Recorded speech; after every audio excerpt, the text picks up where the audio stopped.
إن الحمد لله نحمده ونستعينه ونستغفره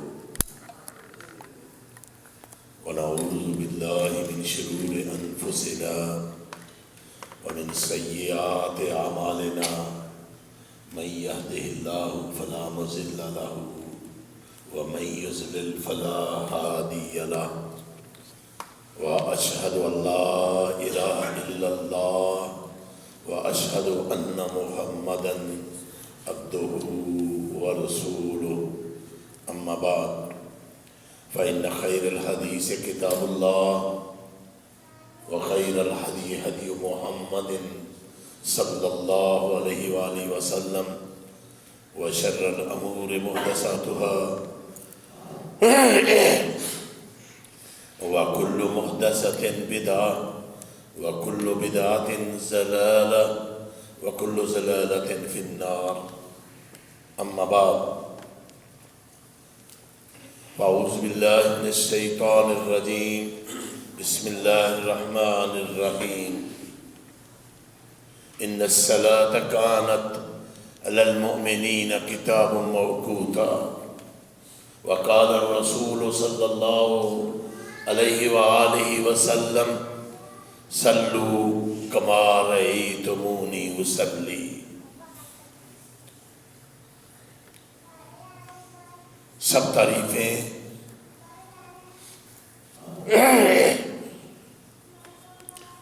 بزرگییں بڑائییں رفتیں اللہ وحدہ لا شریک کے لیے ہے.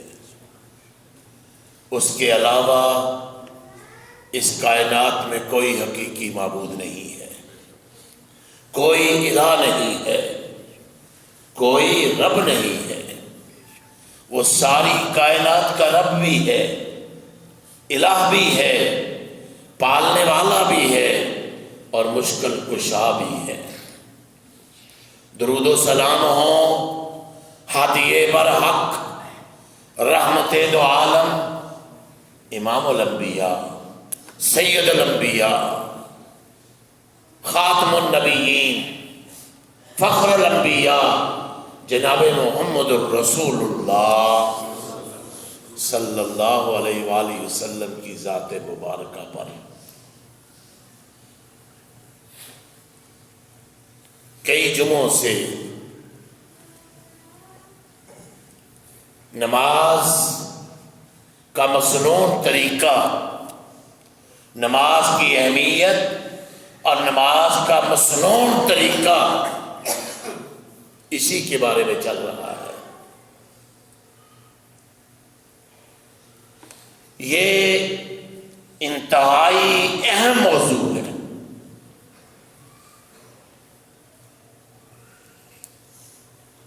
میں سمجھتا ہوں بعض ساتھیوں نے یاد بھی مجھے پچھلی دفعہ دہرایا کہ رجب بھی آ گیا ہے.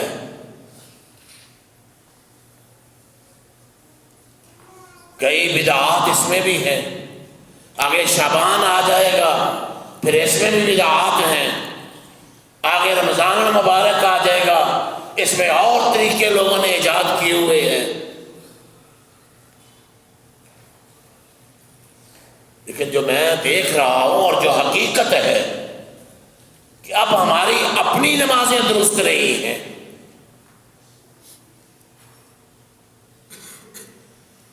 اور عبادات میں سب سے اہمیت والی چیز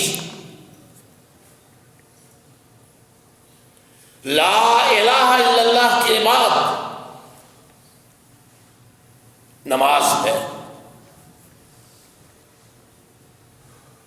اور خاص کر آپ لوگ تو بخوبی جانتے ہیں کہ اللہ کے پیغمبر نبی رحمت جناب رسول اللہ صلی اللہ علیہ وسلم کا ارشاد گرامی ہے صلو کما رأیتمونی اصلی.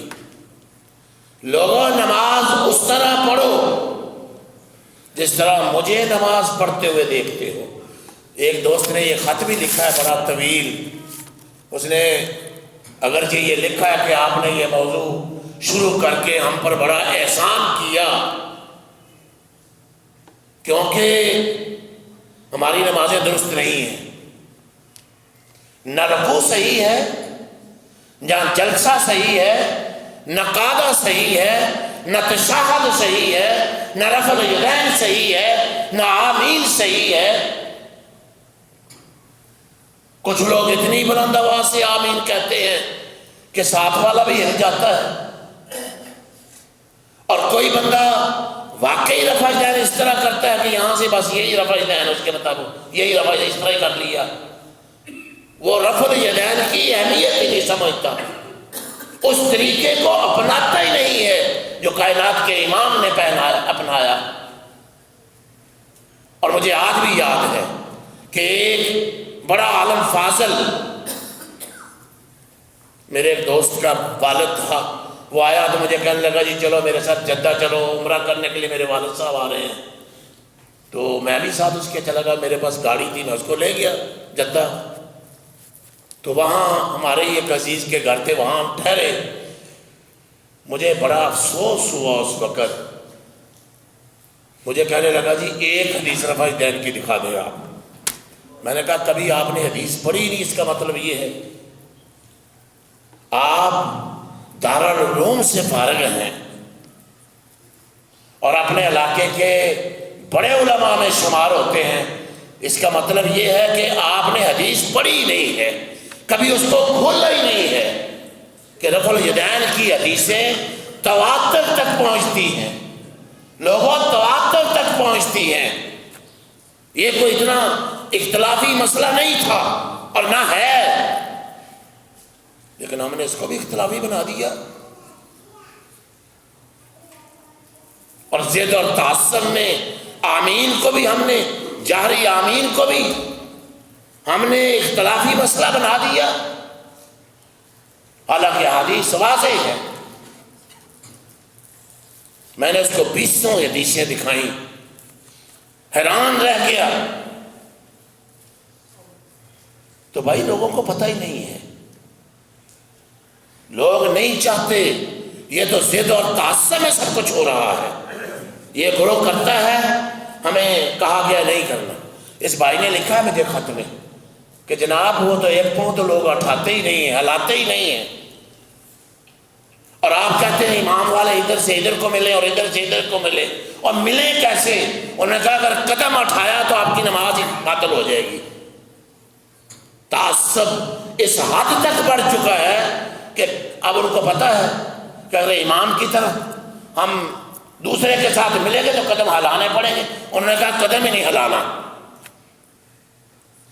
آپ نے دیکھا ہوگا کہ اس طرف لوگ پاؤں ملا ہوا ہے لیکن اس طرف پاؤں نہیں ملتا، دائیں طرف پاؤں نہیں ملتا، نہ بائیں طرف پاؤں ملتا ہے، اس لیے کوئی پاؤں آپ نے اٹھانا ہی نہیں ہے۔ اللہ تعالیٰ محفوظ فرمائے۔ اور لوگوں حدیث کو دیکھو، جناب رسول اللہ صلی اللہ علیہ وسلم کے طریقے کو دیکھو کہ آپ کا طریقہ کیا تھا، اور اس بندے نے وضاحت سے لکھا ہے بھائی وہ کمر کیسے سیدھی ہوگی کہ اللہ کے پیغمبر صلی اللہ علیہ وسلم رکوع میں جاتے تو برابر ہو جاتے، کہتا لوگ تو اس طرح ہوتے ہی نہیں ہیں، ہاتھ گھٹنوں پر ہیں اور جناب بندہ اوپر ہی کھڑا ہوا ہے، خاص کر جس نے پینٹ پہنی ہوئی ہے۔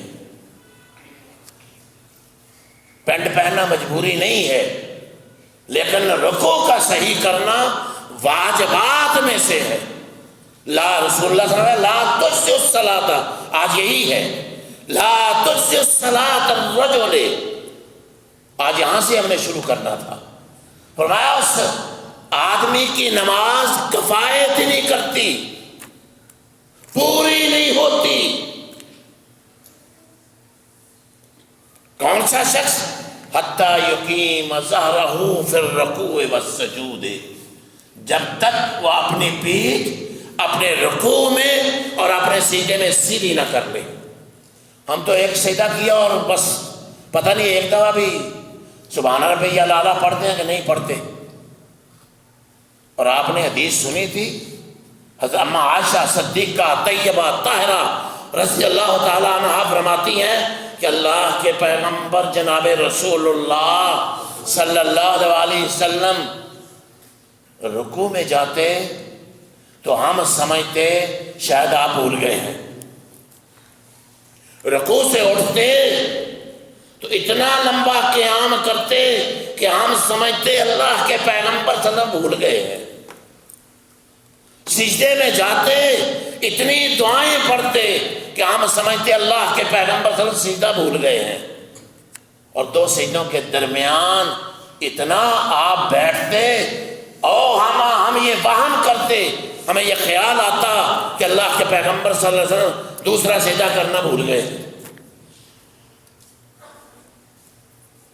اور پھر آپ دوسرا سجدہ کرنے کے بعد جب اٹھتے تو آپ سیدھے ہو کے بیٹھ جاتے یہاں تک کہ ہر ہڈی اپنی جگہ پر آ جاتی، اور ہمارے کیا ہوتا ہے وہاں سے سیدھے اٹھتے ہیں، پتہ نہیں کہاں سے صریح حدیثیں ہیں، واضح حدیثیں ہیں، ایک نہیں کئی حدیثیں ہیں،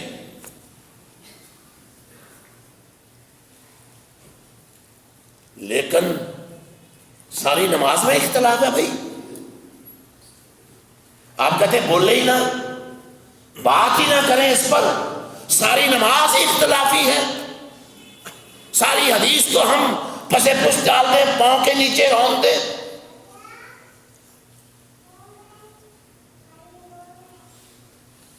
جو اللہ کے پیغمبر صلی اللہ علیہ وسلم کی زبان اطہر سے اور آپ کے طریقے سے ثابت ہے، ہم وہ سب کو چھوڑ دیں۔ ایک مسلمان یہ تصور نہیں کر سکتا۔ پچھلی جمعہ میں آپ نے یہ حدیث سنی تھی، اللہ کے پیغمبر صلی اللہ علیہ وسلم نے فرمایا اقیم الرکوع والسجود، بھئی اقیم الرکوع کہ ہم رکوع میں اور سجدے میں، فواللہ یعنی سیدھے ہو جاؤ، رکوع و سجود میں سیدھے ہو جاؤ، انی اراکم من بعدی، فواللہ انی اراکم من بعدی، میں پیچھے سے بھی تمہیں دیکھتا ہوں، اللہ کی قسم ہے، رسول اللہ صلی اللہ علیہ وآلہ وسلم نے قسم کھا کے فرمایا میں تمہیں پیچھے سے بھی دیکھتا ہوں۔ اور ایک حدیث میں آتا ہے اللہ کے پیغمبر صلی اللہ علیہ وسلم کا رکوع، آپ کا سجدہ اور آپ کا دونوں سجدوں میں بیٹھنا، اور جب آپ رکوع سے سر اٹھاتے وَلَلْقِيَامُ وَالْقَعُودُ قَرِيبٌ مِنَ السَّوَاءِ، سوائے قیام کے اور سوائے قعود کے، بیٹھنے کے، قیام جو پہلا قیام ہے، اللہم باعث بینی اور الحمد اور پوری سورت پڑھنا، کوئی چھوٹی یا بڑی سورت پڑھنا، سوائے اس قیام کے اور سوائے تحیات کے، یہ سب برابر ہوتا ہے۔ اور پہلے بھی یہ بیان ہو چکا ہے، اللہ اکبر، ہم تو صرف سبحان ربی الاعلی، ہمیں آتا نہیں ہے سبحان ربی العظیم، وہ بھی جس طرح ہم پڑھتے ہیں وہ اکثر لوگ جانتے ہیں کہ بس پتہ نہیں چلتا بندہ کیا پڑھتا ہے، وہی حساب نہ کریں آپ جو آپ نے، شاید آپ میں سے بہت سے لوگوں نے دیکھا ہو کہ 20 تراویحیں پڑھی جا رہی ہیں ادھر میرے انڈونیشیا میں، 5 منٹ میں 20 تراویحیں، جس نے سنی ہے وہ جانتا ہے، کچھ نہیں پتہ چلتا تھا کوئی امام صاحب کیا کر رہے ہیں، جس طرح وہ مذاق کرتے ہیں اسی طرح ہم رکوع سجود میں مذاق کرتے ہیں، رکوع سے بھی اور سجدے سے بھی، اور اٹھنا، رکوع سے اٹھنا تو آپ جانتے ہی ہیں، رکوع سے اٹھے نہیں تو سجدے میں چلے گئے، اور ایک سجدے سے اٹھے تو دوسرے سجدے میں چلے گئے۔ سنیں ذرا آپ کہ اللہ کے پیغمبر جناب رسول اللہ صلی اللہ علیہ وآلہ وسلم کا طریقہ کیا تھا۔ تو اللہ کے نبی صلی اللہ علیہ وسلم نے فرمایا کہ سب سے لوگوں میں سے برا چور وہ ہے الذی یسرق من صلاتہ، جو اپنی نماز میں چوری کرتا ہے۔ چور تو بڑے بڑے ہیں، بلکہ کئی تو ڈاکو بن جاتے ہیں، فرمایا سب سے بڑا چور نماز کا چور ہے۔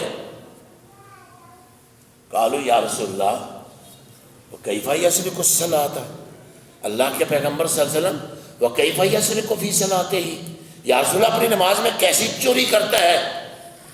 فرمایا لا یتم رکوعہ وسجودہ، یہ چور ایسا چور ہے نہ اپنا رکوع پورا کرتا ہے نہ اپنا سجدہ پورا کرتا ہے۔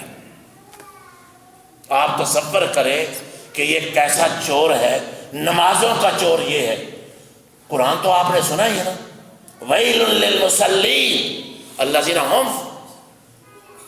عن صلاتهم ساہون، جو اپنی نمازوں میں سستی کرتے ہیں، ان لوگوں کے لیے ویل ہے، ویل ویل للمصلین، نمازیں پڑھتے ہیں لیکن ان کے لیے جہنم کا ایک ٹھکانہ ویل ہے، ویل۔ وہ لوگ کون سے ہیں؟ جو اپنی نمازوں میں سستی کرتے ہیں۔ سستی کیا ہے بھائی؟ اچھے طریقے سے نماز سنت کے مطابق نہ پڑھنا۔ نبی کریم صلی اللہ علیہ وسلم بندہ نماز ایسے پڑھتا ہے جیسے کوا ٹھونگے مارتا ہے۔ آپ نے مثال دے کے بتلایا، جیسے کوا ٹھونگے مارتا ہے جلدی جلدی، اس طرح یہ جلدی جلدی نماز پڑھتا ہے، تو یہ نمازیں غارت جاتی ہیں، اکارت ہو جاتی ہیں، تباہ ہو جاتی ہیں۔ ان نمازوں کا کوئی فائدہ نہیں ہوتا۔ پورے خشوع و خضوع کے ساتھ، پوری تسلی کے ساتھ، پچھلے جمعے میں یہ حدیث بیان کی تھی، یہ میں دوبارہ بیان کر دوں کہ اللہ کے پیغمبر صلی اللہ علیہ وسلم فرمایا امرت ان اسجد علی سبعۃ اعظم، مجھے یہ حکم دیا گیا۔ کون حکم دینے والا تھا نبی کریم صلی اللہ علیہ وسلم کو؟ اللہ کا الحاکمین۔ یہ دلیل ہے اس بات کی، اگرچہ قرآن نے صاف یہ بتلا دی ہے وَمَا يَنْطِقُ عَنِ الْهَوَىٰ إِنْ هُوَ إِلَّا وَحْيٌ يُوحَىٰ، میرے پیغمبر وحی کے سوا بولتے نہیں ہیں، لیکن یہ چیزیں احادیث میں بھی ظاہر ہوتی ہیں۔ أُمِرْتُ أَنْ أَسْجُدَ عَلَىٰ سَبْعَةِ أَعْظُمٍ، مجھے یہ حکم دیا گیا کہ میں 7 ہڈیوں پر سجدہ کروں۔ وہ کون کون سی ہیں؟ فرمایا علی الجبہۃ، مجھے ایک شخص نے اس دن کہا جی یہ ناک لگائیں تو پیشانی نہیں لگتی، یہ ہو ہی نہیں سکتا، اور پیشانی لگائیں تو ناک نہیں لگتی، ویسے آپ ناک اٹھا لیں تو اٹھا لیں، یہ ناک پیشانی میں شامل ہے، اگر ناک زمین پر نہیں لگی تو آپ کا سجدہ نہیں ہوا۔ واجب ہے دونوں کا لگنا، اور فرمایا والیدین، دونوں ہاتھوں کا زمین پر لگنا۔ ہاتھ کہاں ہوں گے بھائی؟ یا تو دونوں کندھوں کے برابر ہوں گے یا کانوں کے درمیان میں قبلے کی طرف انگلیاں ہوں اور سیدھا انسان۔ بعض لوگ پیچھے ہاتھ رکھ لیتے ہیں پاؤں کے پاس، یا جس طرح چاہا سیدھے میں ہاتھ رکھے، نہیں، دونوں کندھوں کے برابر یا کانوں کی لو کے برابر درمیان میں اس طرح ہاتھ لگنا، کھلے ہوئے ہونا بند ہو۔ اور آپ یہ دعائیں جو سجدے میں پڑھی جاتی ہیں کم از کم 3 دفعہ، 5 دفعہ، 10 دفعہ۔ اور اس میں نے حدیث بتائی تھی کہ اللہ کے پیغمبر جناب رسول اللہ صلی اللہ علیہ وآلہ وسلم ایک سجدے میں آپ نے اتنی لمبی دعا کی، اتنی دیر آپ سجدے میں اللہ کے حضور پڑے رہے جتنی دیر میں سورۃ بقرہ پڑھی جاتی ہے، اور سب سے بڑی سورۃ بقرہ 2.5 پاروں کی ہے۔ وہ دعا، اور یہ میں نے عرض کی تھی کہ یہ نفلی نماز تھی آپ کی، یا تہجد کی نماز تھی آپ کی، اس لیے کہ امام اس دن بھی یہ بات کہی تھی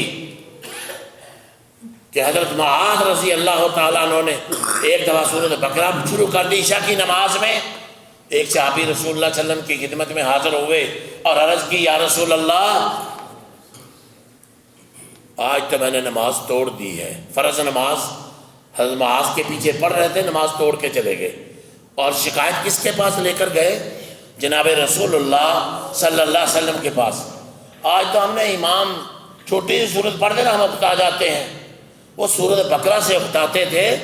اور رمضان المبارک میں آپ نے سنا صحابہ لاٹھیاں لے کے کھڑے ہو جاتے تھے سہارے کے لیے.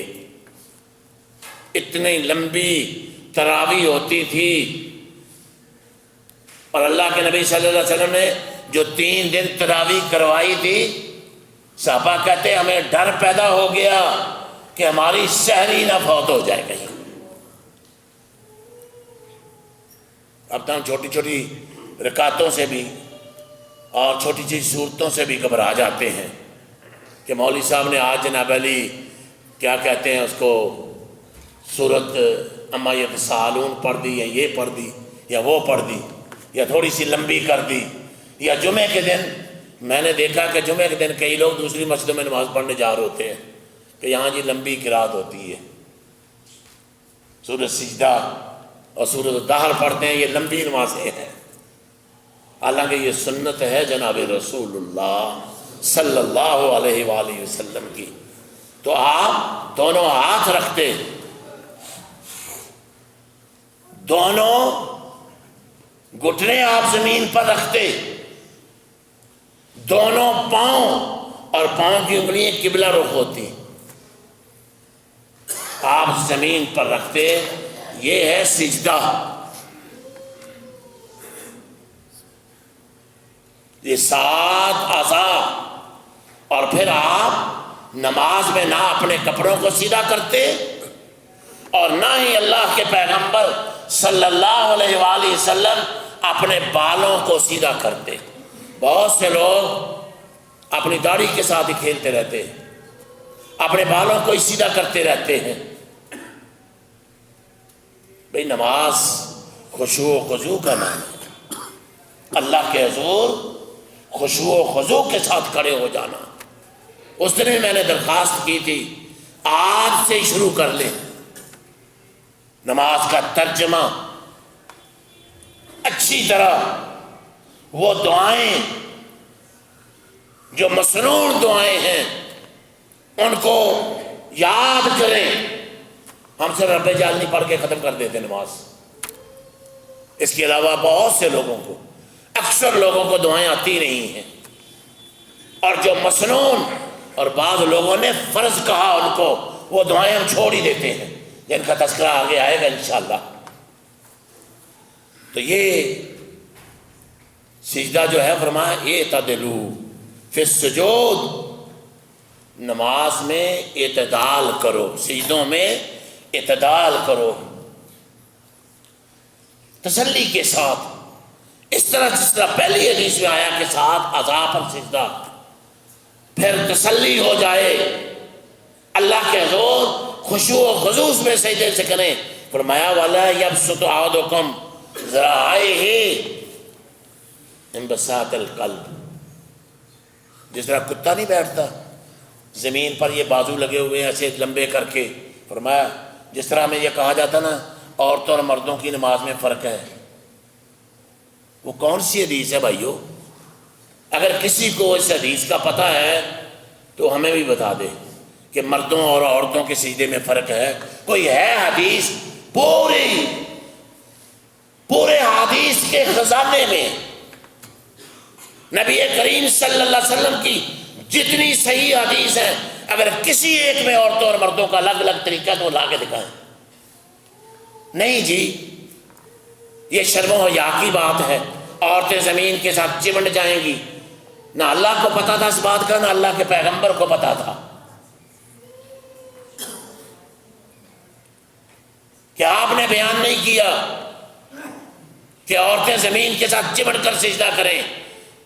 نہ اللہ کے پیغمبر کو شرم و حیا کا پتہ تھا، نعوذ باللہ من ذالک۔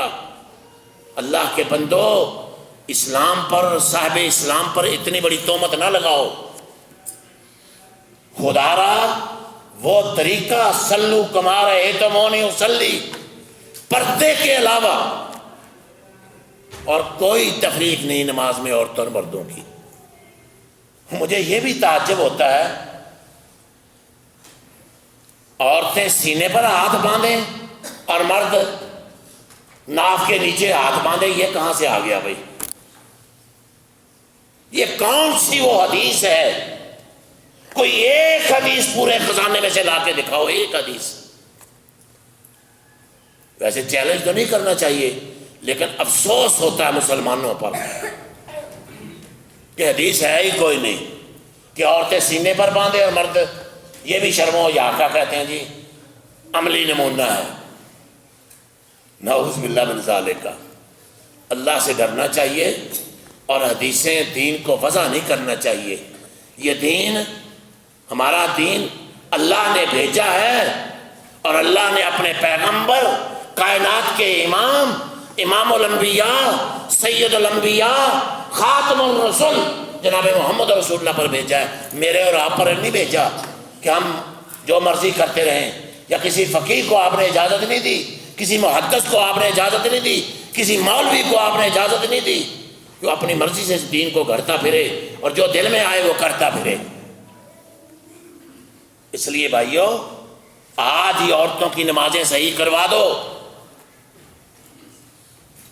مرد کے اور عورت کے نماز پڑھنے میں پردے کے سوا کوئی اختلاف نہیں ہے۔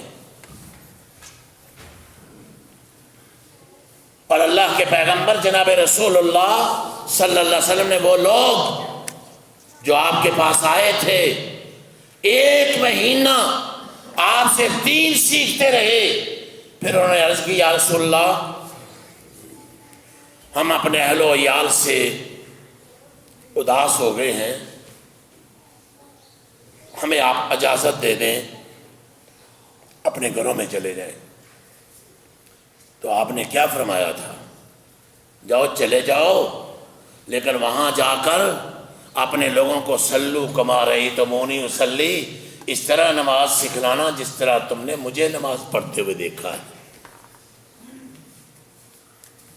تو اس میں آپ نے یہ نہیں فرمایا تھا کہ عورتوں کا طریقہ یہ ہے اور مردوں کا طریقہ یہ ہے، اور کسی حدیث میں بھی نہیں ہے بھائیو۔ اگر کوئی کبھی یہ حدیث، ہمیں سیاستہ سے نہیں میں کہتا، سارا جو ہمارا دین ہے، حدیث کا، صحیح حدیث کا جو منبع ہے، جو قیامت تک باقی ہے، جس کے بارے میں اللہ نے فرمایا ہے، ان دونوں کی حفاظت میرے ذمہ ہے۔ کوئی اس میں چوری نہیں کر سکتا، کوئی چور اس دین کو نقب نہیں لگا سکتا، وہ خائب و خاسر ہوگا، وہ تباہ و برباد ہوگا، وہ ذلیل و خوار ہوگا جو اللہ کے پیغمبر نبی رحمت جناب رسول اللہ صلی اللہ علیہ وآلہ وسلم کے دین کو نقاب لگانے کی کوشش کرے گا، یا چوری کرنے کی، یا اس کو بدلنے کی کوشش کرے گا۔ اللہ نے اس دین کی خود حفاظت کا ذمہ لے لیا ہے۔ تو بھائی، اس دین کو ہم سمجھیں۔ اللہ اکبر۔ اور پھر آپ نے فرمایا کتے کی طرح نہ بیٹھو، پھر یہ حدیث واضح ہے، فرمایا اذا سجدتا، برا ابن عازب کو رسول اللہ صلی اللہ علیہ وسلم فرمایا تھا، برا اذا سجدتا، جب تو سجدہ کرے، فضا کفیک وضا کفیک ورفا مرفقیک، سمجھا دیا کہ سجدہ کرنا کیسے ہے۔ دونوں ہاتھ اپنے زمین پر رکھ اور اپنی یہ کونیاں دونوں زمین سے اٹھا کے رکھ۔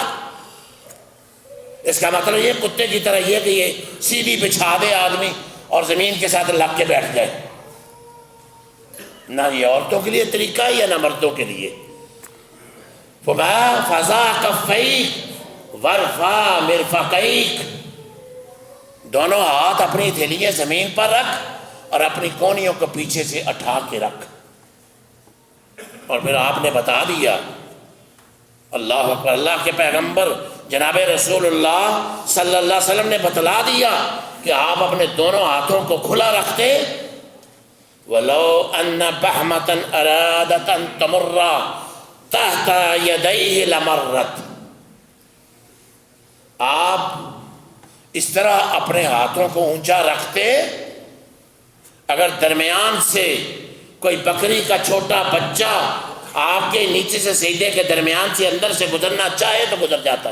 آپ کی دونوں بازوں کے اتنے آپ کھڑے کرتے کہ اگر کوئی بکری کا چھوٹا بچہ وہاں سے گزرنا چاہتا تو گزر جاتا. اللہ اکبر. اور مسلم میں ہے اللہ کے پیغمبر صلی اللہ علیہ وسلم اذا سجدہ، جب آپ سجدہ کرتے، لو شاءت بہمۃ ان تمر بین یدیہ لمرت، اگر بکری کا بچہ دونوں ہاتھوں کے درمیان، کوڑیوں کے درمیان سے گزرنا چاہتا تو گزر جاتا. تو کیسے عورت چپک کر زمین پر سجدہ کرے گی؟ وہ کہاں لکھا ہوا کہ عورت چپک کر کرے اور مرد اونچا ہو کے کرے؟ یہ واضح دلائل ہیں جو اللہ کے پیغمبر جناب رسول اللہ صلی اللہ علیہ وآلہ وسلم نے بیان فرمائے. اور آپ سجدے میں کون سی دعا کرتے؟ یقول فی سجودہ، اللہ کے پیغمبر صلی اللہ علیہ وسلم اپنے سجدے میں یہ دعا بھی پڑھتے، اللہم اغفر لذنبی کلہ، اللہ میرے سارے کے سارے گناہ معاف کر دے، دکہ و جلہ، اللہ اے میرے اللہ کتنا الہا ہے، کتنا اس میں خشوع و خضوع ہے. دکہ ہو و جلہ ہو، اللہ چھوٹے بھی میرے گناہ معاف کر دے، میرے بڑے گناہ بھی معاف کر دے. اولہ ہو و آخرہ ہو، اللہ میرے پہلے گناہ بھی معاف کر دے، میرے پچھلے گناہ بھی معاف کر دے. علانیت ہو و سرہ ہو، اللہ جو میں نے جہرن گناہ کیے ہیں، اعلانیہ ظاہر گناہ کیے ہیں، اللہ میرے وہ گناہ بھی معاف کر دے. اللہ جو 7ویں کوٹری میں پوشیدہ مجھ سے گناہ ہو گئے، اللہ میرے وہ بھی معاف کر دے. آمین آمین. یار اتنی جامع دعا، اتنی جامع دعا اللہ کے پیغمبر جناب رسول اللہ صلی اللہ علیہ وسلم اپنے رکوع میں یہ دعا کرتے اور اپنے سجدے میں یہ دعا کرتے. اور سجدہ حضرت